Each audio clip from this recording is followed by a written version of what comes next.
Hello, and welcome to a brand new episode of 20-Minute Playbook, where each week we sit down with an elite performer, from iconic founders to world-renowned investors and best-selling authors, to dive into everything from their daily routine to their favorite books, tools, superpowers, and more, all in less than 20 minutes.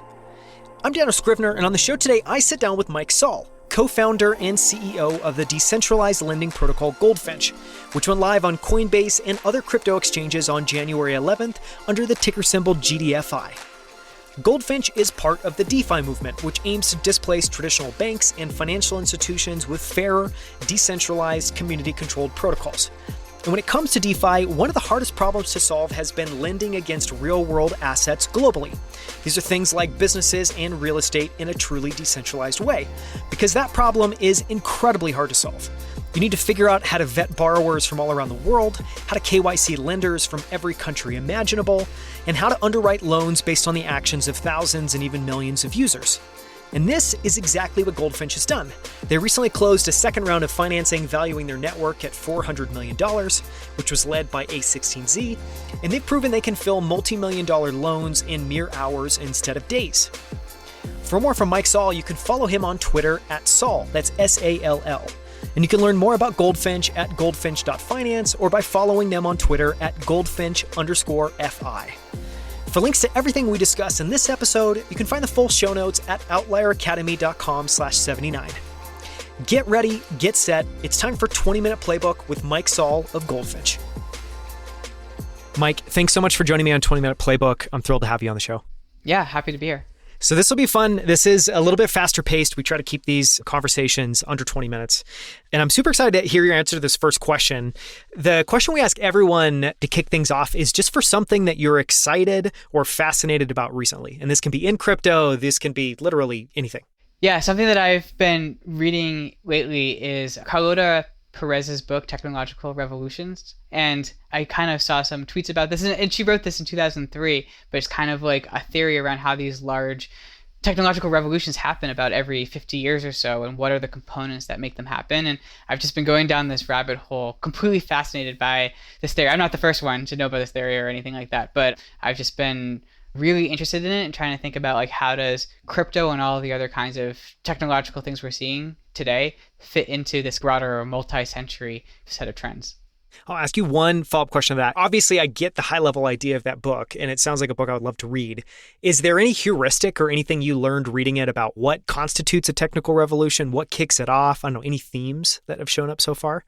I'm still going through the whole book, but from reading it, there are a bunch of different components to it. The big question that I have been thinking through is she describes how usually isn't just one technological innovation, but like multiple major innovations that all combine together into like a whole new wave of changing the way our lifestyles are. And so what I think about it is like, oh, you look at something like crypto and you're like, is that just one of a number of different innovations? Or does that combine a bunch of different innovations as part of it? So that's the one thing I found pretty interesting, is like how to think about the different innovations that are all combining into a broader wave. And then how do you identify when those are starting or not? Yeah, super interesting. It's almost like a value chain has to come together, a bunch of things lining up. This is kind of a two-sided of the coin question. The first part of this is when you think about yourself, and this can be yourself at Goldfinch, this can be yourself just as a human in everyday life, what do you think of as your superpowers? You have a background in data analytics. You have, I think, all these really interesting pieces of your background. Is there something that underlies that? Or is there something that you think of as your superpower? Yeah, I think for me, this is kind of abstract, but taking ambiguous situations with a lot of pieces and disparate information and forming a coherent story out of it and a coherent way of framing what's happening. And so places where this becomes helpful is when there's a super vague problem and it's like, where do we even start? I feel like a place that I have a strength is like being able to say, here's a way to think about it. Here's a way to frame it all into a coherent sort of line of thinking. And so then here's how we can approach it. Or when there's lots of things happening in the world and with our team, and we want to understand what we're doing, how to tell a coherent story, but here's how all the pieces are fitting together and relate to each other. And so that I would say is like kind of an abstract thing that has applied in different ways. But yeah, taking these sort of disparate informations and making coherent stories out of them. Yeah, it's really powerful. So you can like have a huge number of data points and triangulate between those and be able to tell what's important and what's not and how to string it together. Yep. Yeah. On the flip side, what do you feel like you've struggled with, and how have you improved or worked around those things over time? Yeah, a thing that I've always struggled with is I am an extremely shy person. In a way that's like, it can be a problem sometimes when I need to like go introduce myself to someone or something like that. I'm just like super shy about it. And what I've learned is that the way to get better at it for me is just get more familiar with the different kinds of situations and have more of a way to handle them. So I remember way back when I was first a manager and I first needed to be interviewing other people, like hiring other people. Like the very first time I interviewed someone else was just like terrible. I was like too shy to interview the person who was applying for a job. But then, I don't know, I have to like force myself into those situations. And then once I did a whole bunch of interviews, it became more familiar and it was something that I was more used to. And so that's how I've dealt with it, is force myself into these uncomfortable situations so that I get more practice and more familiar with it. Yeah. So it sounds like that's something that you acknowledge is probably always going to be there. And it's just how do you overcome that little one step at a time? I think so. Changing kind of the perspective of like not doing something despite the fact that it's uncomfortable, but like because it's uncomfortable, because that's the only way to learn. So yeah, I think it'll always be there. It's powerful. When you think about habits and routines, do you have a daily set of habits that you follow? And if you don't, then a second way you could approach this is just habits that you've tried that have had an impact and you just try to incorporate whenever you can. Because I think part of behind this question is, I think it's really interesting to ask this. I don't want to assume that everyone is this insane person with a day that's mapped out every single day at 4 a.m. Yeah, I don't have too many habits, but the one that I've done consistently for a while is always blocking off an hour in the morning for breakfast and reading news, or even like reading books or novels or things like that. And that started like a while back when I was working a lot. It almost felt like I was just like working until I went to bed and then getting up and like working right away. And I was getting super burnt out. And then since then, I've just made sure I always have a big chunk of time in the morning to kind of focus and do like non-work related things. And that has been really helpful for me. I want to ask a second question, which is, and there may not be anything here. We haven't talked about this before, but I figured I would ask it. So you've been a founder multiple times before. You're a co-founder of Goldfinch right now, which is a protocol that's had a lot of success already. One of the things that I feel like I've learned in those situations is you kind of learn to live with a different level of stress and pressure. Do you have any techniques that you use to deal with stress and pressure? I think usually what I find to be the most helpful thing with stress and pressure is talking to other people about it. Like just being able to like talk about it helps me sort of put it in perspective. And so it's great now with my co-founder, we can talk about those things and that alone helps. So that's one thing. And then I think the other thing for me that is important is just like sleep. Getting more sleep tends to help with that kind of a thing, and making sure that like the stress doesn't lead me to say like stay up later and like not actually get as much sleep. So just making sure I protect that time as well. Yeah, that makes sense. On the fitness side, do you have an approach or a methodology or anything you use? We just talked about sleep a little bit, but just diet, exercise, and sleep. Anything that's interesting there that's worth sharing with others? I don't really have specific diet and exercise approaches, but I'm very careful about the sleep part. That is like the more important part to me. Yes, sleep and the hour for breakfast, the hour to set aside to decompress in the morning. Yeah, both super critical for me. Yeah. We talked about that Technical Revolution book. I'll ask two questions. Feel free to answer whichever one makes the most sense to you. Is there books that have had a big impact on your life that are worth sharing? And, you know, some of these that I think about is like Ray Dalio Principles, I feel like is super formative for me. That's a book I think about all the time. I kind of always reference. Is there anything for you there? Any book that's like informed a big part of how you approach life or work? Yeah, that's interesting. I actually loved Principles as well. There are parts of it I agree with, there are parts of it I don't agree with, but it did definitely make me rethink about a lot of things. Another book that I've been reading recently is Antifragile. Has also changed my perspective on things. And I mentioned Carlota Perez before, and there's kind of an interesting juxtaposition between the two, because Carlota Perez is kind of like building these narratives about the world and how things kind of recur, and then Antifragile is kind of like not about the narratives, just like focus on doing things and just learning what happens and things are random and stuff like that. And so that has helped me like rethink how things happen and how things work. And then it's also kind of like this interesting juxtaposition to that other book. Yeah, super fascinating. It's actually funny. I've been listening to Antifragile that's the audiobook that's like on loop right now in my car whenever I'm driving. And it's great. I feel like Nassim Taleb, he gets a lot of flack. He also gets a lot of love. But I think my take is things like Antifragile. I just don't know who else would write that book. Who else would think that idea is important enough to write an entire book on? Yeah, definitely. And it's just ways of thinking about the world that I've never considered before too. It's just like, yeah, eye-opening.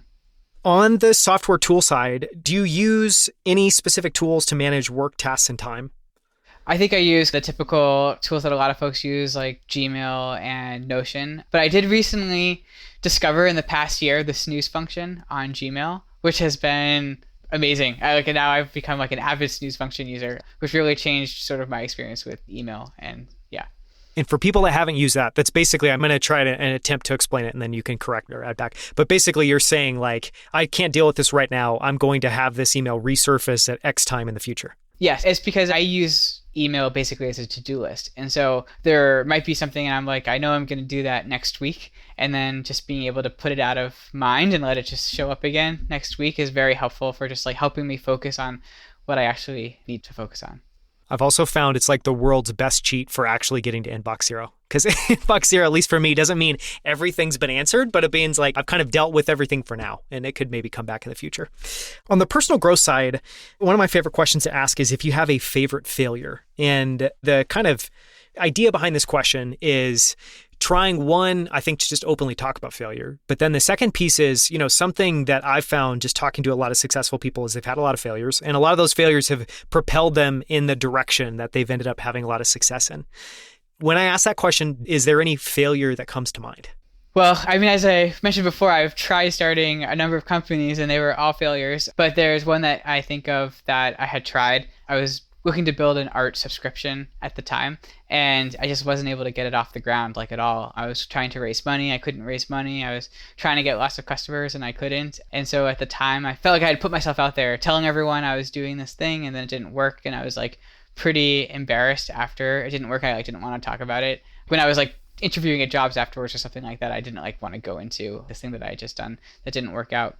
But it did help me learn a lot about how to think about what needs to be in place to start a business, and what do I care about when I'm working on a business, and what I need to do differently next time. So that is one that stands out to me that really changed the way I approached things like Goldfinch that we're doing now. I want to ask a follow-up question, which is going through those experiences and having, a number of attempts that just don't work for whatever reason. Did that desensitize you to failure, meaning make it so you were willing to take another swing, being less scared? Or did that make it much more like, no, now I'm learning something each point in time. I'm figuring out what this bar is. I would not say that it desensitized me. It's still hard every time. And when something isn't going well, it still feels like a similar struggle for me, at least. But I feel like I did learn more. I learned about more boxes that I want to check off, or more things I should be doing in advance. For example, I was just not doing enough market research before that art subscription. So just spent a lot more time doing that this time around, and then it helped.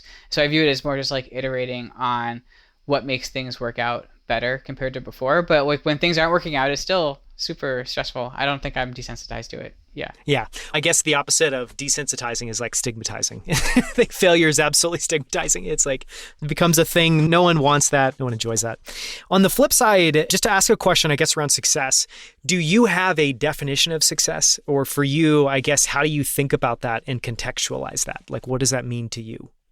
Yeah, I guess where I think of success as being kind of achieving your goals relative to whatever your personal goals are. For me, my goals tend to be I just really like building things, and my goals are to build something that is meaningful and has impact on other people. And so seeing something that I've built have that is what success would mean for me. Super interesting. Last question. What are you most grateful for in this phase of your life?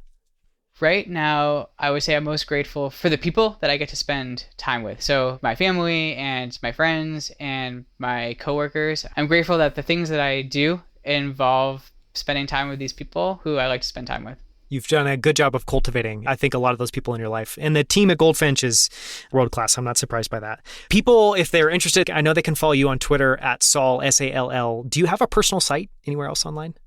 Not really. No, mainly Twitter. Yeah. Okay. So Twitter, and then the other place, obviously, and we talk about this in depth in the Infinite Games interview, but Mike is the co-founder of Goldfinch Protocol. It's a protocol that's launching in early 2022, and you can find out more information about that at goldfinch.finance.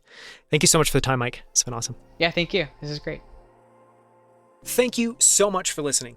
You can find links to everything we discussed, as well as the full show notes and transcript for this episode at outlieracademy.com/79. For more from Mike Sall, listen to his Infinite Games episode number 76, where we go deep into what he's built at Goldfinch, which is the world's first truly decentralized global lending protocol. In that conversation, we get into exactly how they've solved this problem, how the protocol works, why it's important, and what it unlocks in an increasingly interconnected financial world. You can find more incredible interviews with the founders of Superhuman, Levels, Rally, Common Stock, and Primal Kitchen, as well as best-selling authors and the world's smartest investors at outlieracademy.com. You can also find us on YouTube at youtube.com/outlieracademy. On our channel, you'll find all of our full-length interviews, as well as short clips from every single episode, including this one. From our entire team at Outlier Academy, we hope you enjoyed the show, and we hope to see you right here next week on 20 Minute Playbook.